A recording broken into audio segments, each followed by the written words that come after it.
So this is a video about how to do the control of enzymes lab at home. So I've got some materials that you need. So first you're going to need to make the catalase solution, and to do that you need either a potato or some yeast.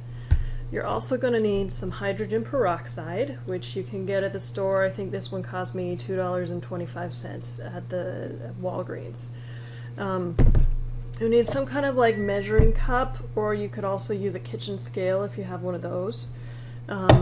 And you need ideally 4 tall skinny jars of the same size, or you could use tall skinny cups, or you could just use one, and then after you're done with that one, dump it out and refill it and use it for the next treatment if you only have one that's kind of tall and skinny. I used spice jars. So first thing we're going to do is we're going to make the catalase solution. So if you're using yeast, then you would just dissolve a packet of yeast in a little bit of water in some kind of container like a jar or cup. If you're using a potato, you need to chop it into really tiny pieces for your catalase solution. So that's what I'm going to do. I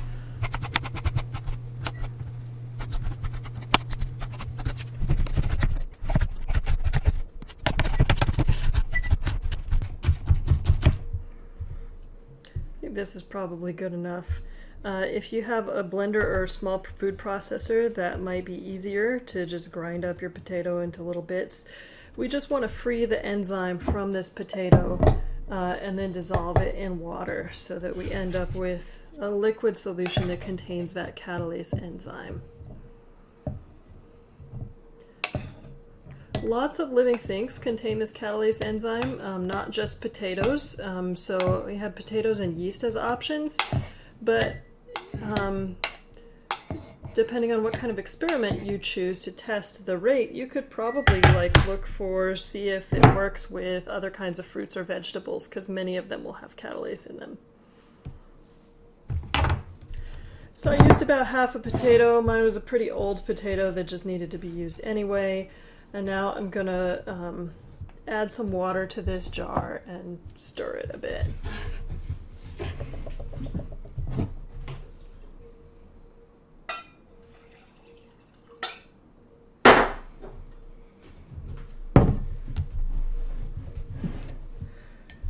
So this should just free up the catalase, and ultimately what's going to happen is catalase is this enzyme that its substrate is hydrogen peroxide. And so in this catalase solution we've got a bunch of those enzymes. If a molecule of hydrogen peroxide attaches to the enzyme will speed up a reaction that converts this hydrogen peroxide into water and oxygen. And the oxygen forms bubbles. So if you've ever put hydrogen peroxide on a cut or something, what's happening is the cells that were cut have catalase enzyme in them, and so they're converting the hydrogen peroxide into water and oxygen, and those are the oxygen bubbles that you see.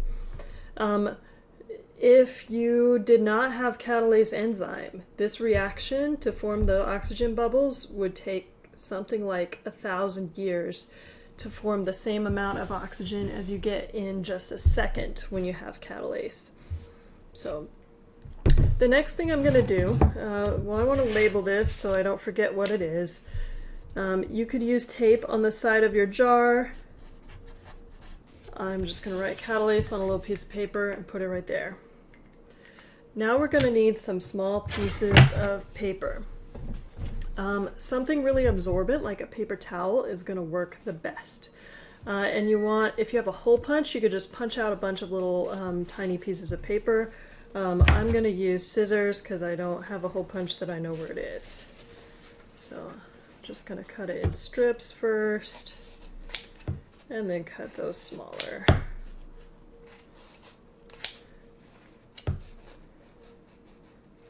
You probably need around 20-25 little tiny squares of paper so that you have extras for practicing.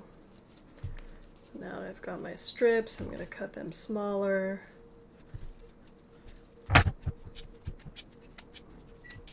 That seems like plenty of little pieces of paper towel. So now we're going to test whether it works. So you want to pour some of the substrate, which is the hydrogen peroxide, into one of your containers. And a tall, thin container is going to work the best.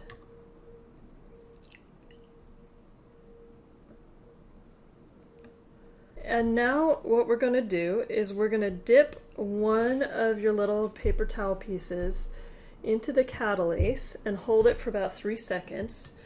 You can do it with your hands. None of the stuff here is going to hurt your skin. It might sting a little if you have a cut and get hydrogen peroxide on it, but it won't hurt you. I got some chopsticks that I'm going to try it with, see if that works. You can use tweezers. 1, 1000, 2, 1000, 3, 1000.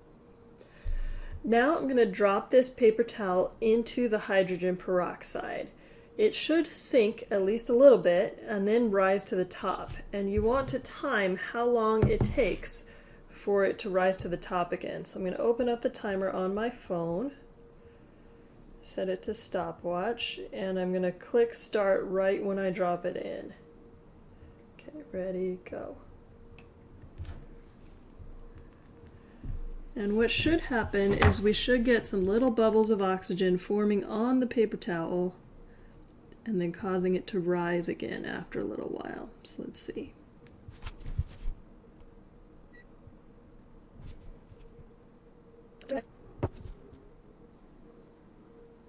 It's going up. Once it gets to the top, I'm going to stop my stopwatch.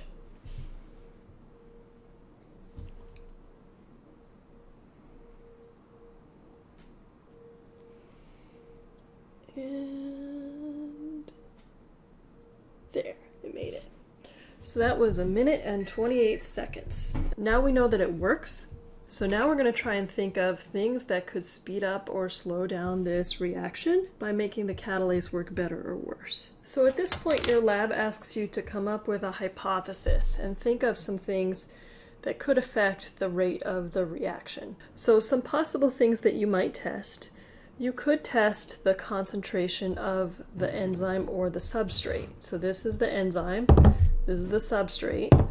Generally, if you have more of the enzyme and substrate molecules in your solution, you would expect this to be faster because one catalase enzyme and one hydrogen peroxide substrate have to bump into each other while they're moving around randomly in that solution for this reaction to happen.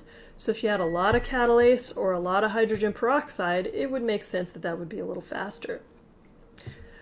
Pick just one thing to test. So if you were testing the hydrogen peroxide concentration, then you would probably have one container that's all hydrogen peroxide. The hydrogen peroxide in the store, it says on the back it's 3%. You could then put different concentrations of hydrogen peroxide in your other experimental groups.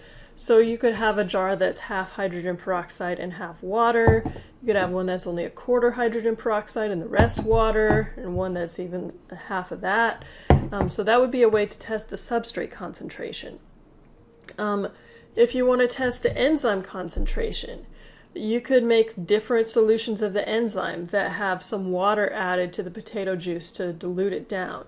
Or you could hold your papers for a longer or shorter amount of time in the catalase enzyme and have that be your different groups. Maybe the first group we hold it for 3 seconds, and this one we hold it for 2 seconds, and this one for 1 second. Maybe we do a 5-second group or something like that. Other things you might be able to test are things that could denature the enzyme. So we know that both temperature and pH and also salt concentration make a difference to enzymes' function. So you could put hydrogen peroxide, same amount in all your jars, and you could heat up those jars at different amounts. If you do that, you might want to have a thermometer. Maybe if you have just a cooking thermometer, you might be able to see how hot the different solutions are, and you could have one at room temperature, one that's a little hotter. Maybe you put one in the freezer or something. And then you drop your papers. Or you could test pH. You could put something acidic or basic in some of the jars. So you could have a jar that doesn't have anything in it but the hydrogen peroxide. You'd add like 2 drops of lemon juice to one, or vinegar or something acidic like that. Even coffee, you might add some acid. Or something basic like baking soda is basic. So you could add a little bit of baking soda and a little more, a little more. Or you could test different sources of catalase. So you could have one jar with potato juice, one with yeast, one with ground up apple or onion, or lots of different fruits and vegetables have the catalase in them, so you could test whether it's more efficient in one of them than the other. Any way you do it, you're going to want to label your solutions. So I'm going to call one of these group 1, group 2, group 3, group 4. You're going to want to measure the amount of hydrogen peroxide you put in each. So I would just take my first jar, measure how much was in there. And it looks like it was like half a cup. So then I would use that same amount, half a cup, in each of my jars. So when I was measuring for jar number 2, I'd measure half a cup, put it in there. So that would be a controlled variable that you would want to be the same about all your groups. Other controlled variables, depending on what you're testing, so you only want one thing to be different between these jars. That's your independent variable. So it's either the acidity or the substrate concentration or the enzyme concentration or the heat. Just one of them. And then all the other things you want to be the same. If I was testing substrate concentration and had different amounts of hydrogen peroxide and some of them were mixed with water, then everything else, like the amount of time that I hold the filter paper and the catalase, the amount of total solution in the jars, the way that I time them, the source of the catalase should all be the same. So only one thing should be different between your jars. That's your independent variable. The dependent variable is the thing that you're measuring, which is the speed of the reaction, so how long it takes for your filter paper to rise. And you want to do 3 replicates at least in each of your jars. After you do the first paper in your jar, you time it, comes back up, take it out, do a second paper in the same jar, take it out, do a third paper in the same jar, and record your data on your lab sheet. So now let's say I'm actually doing my lab, writing down some of the things that speed up or slow down enzymes. Those are things we mentioned, like the enzyme concentration, the substrate concentration, the heat, pH, and then you choose one that you want to experiment on. So let's say that I wanted to do pH. Then my hypothesis would be something about the pH or the acidity or alkalinity of the solution, something about how that affects the rate of the reaction or the speed at which catalase makes oxygen bubbles. So ultimately that difference between your jars, which is something like maybe you did heat, maybe you did pH, etc., that would be your independent variable. So if I was doing pH, maybe one of my jars, one of my groups could be plain hydrogen peroxide, and then another one could be hydrogen peroxide with 2 drops of lemon juice or vinegar or whatever it is I want to make it more acidic, etc. So those would be the things that I would use for my different levels of treatment in my jars. If that was my example, some controlled variables that would be the same between all the jars might be amount of hydrogen peroxide, the timer used, time that the paper is dipped in catalase, the source of the catalase, etc. So all those things would be the same. Then you're going to measure it into your jars, take a couple photos of your setup, paste them in here, so you can just copy a photo and paste it in. And then you want to do your experiment and write down your results. So we said we were doing 3 papers in each, so for group 1, maybe I would say this one's my plain hydrogen peroxide.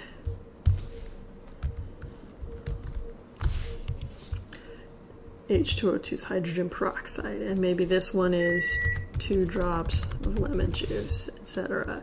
Then we're going to time and record in seconds, so maybe this one took, if it was 1 minute and 28 seconds, a minute is 68, so, or 60 seconds plus 28 would be 88 seconds. I'm going to make up numbers for some of these others so that we can see how to graph it. So maybe another one was only 75 and maybe this one's 82. And then I would average that. So I would take my calculator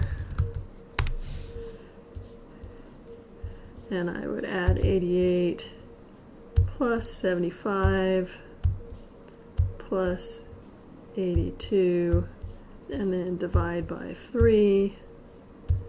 And it looks like I've got 81.6 seconds. I'm just going to round to 82. And then I would do my other ones. So I'm just going to put some fake numbers in here. These are going to be ridiculous numbers, so it could be completely wrong.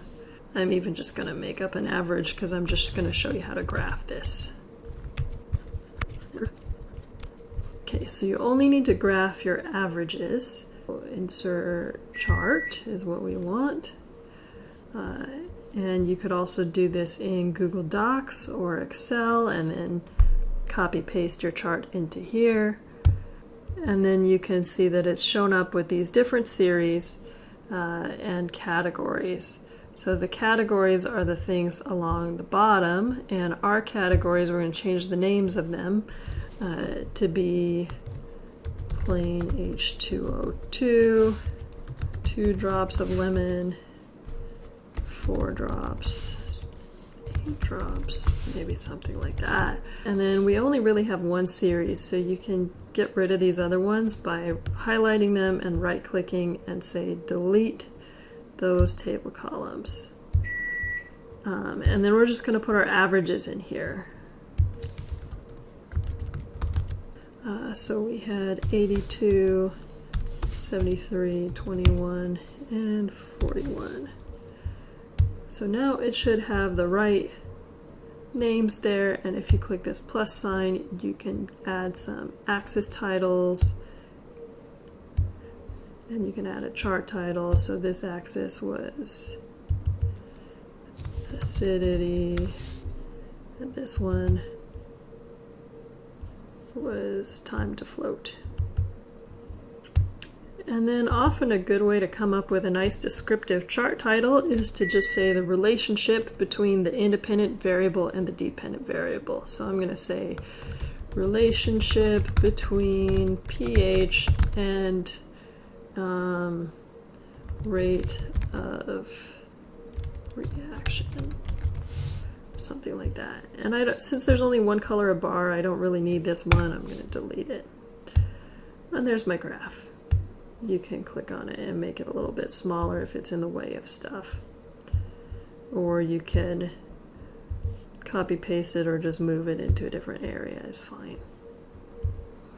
And then there's some questions on the bottom about what your results look like. So hopefully that helps and makes this lab clear.